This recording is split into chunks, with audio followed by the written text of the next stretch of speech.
взяли, лидеры, конечно, тут подъем уже метров 100, но лидеры забывают, это надо справляться в ситуации. Это руки попали, а то за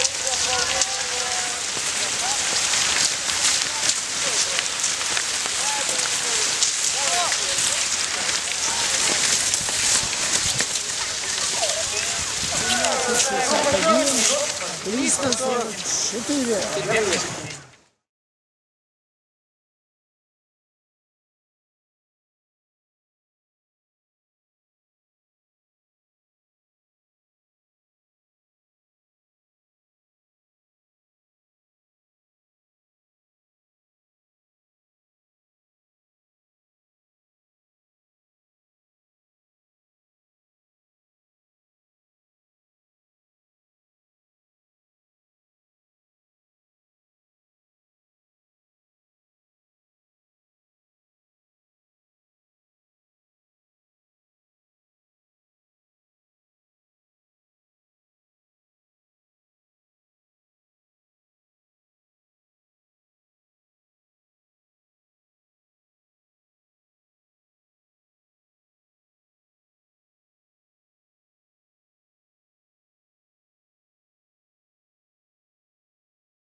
Если есть возможность, то тренеры, представители команд, родители подсказывайте, что есть партнеры, которые вот таким образом сегодня поощряют каждого финишировавшего участника. Вот приятно, магазин «Твоем» торговый комплекс. Продолжаем. Выступаем в соседних регионах, также вот такие значимые для себя победы одерживаем. В Самарской области очень хороший крупный марафон прошел. И Владислав Азанов, так удивительно, воспитанник Болезинской школы. Не менее